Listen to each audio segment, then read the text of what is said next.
शरीरातल्या लागतो वेळ 10 ते 12 वर्षांचा. म्हणजे आणि 12 वर्ष म्हणजे काय, एक तप.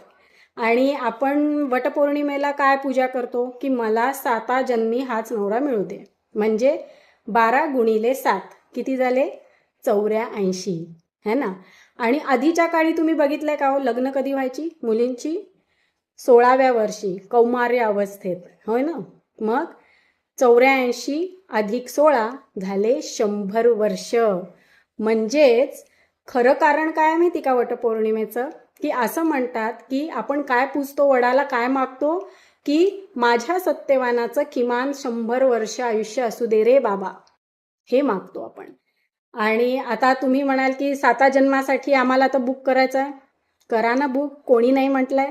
आपल्या मानण्यावर आहे की 7 जन्मासाठी हाच पती मिळावा, असं कुणाला पूजा करायची असेल तर त्यांनी तशी करावी, किंवा करायची आहे नाही करायची आहे तो प्रत्येकाचा धारणेचा भाग झाला.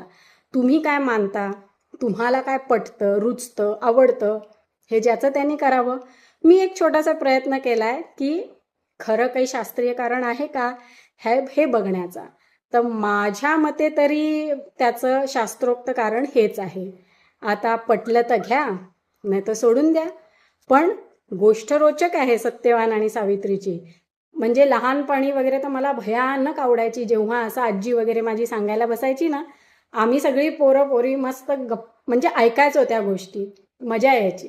बघा, मला काय म्हणायचं माहिती का, की धारणेचा, मानण्याचा, ज्याचा त्याचा प्रश्न आहे.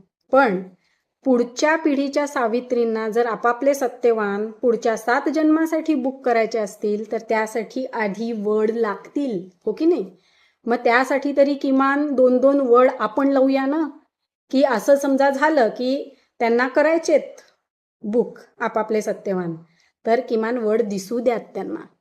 म्हणजे मग त्यावरच्या गोष्टी पण सांगितल्या जातील.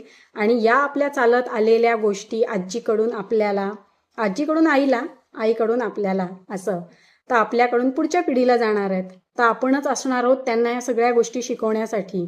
तर झाडाचं महत्त्व हे एक कृतज्ञता व्यक्त करण्यासाठी म्हणून हा सण आहे असं मला वाटतं. की इतकी वर्ष, किंवा आपण, आपली दुसरी आई म्हणजे हे झाड आहेत. कारण जो प्राणवायू ते देत आहेत त्याच्याचमुळे आपण जिवंत आहोत, म्हणजे आपली आईच झाली.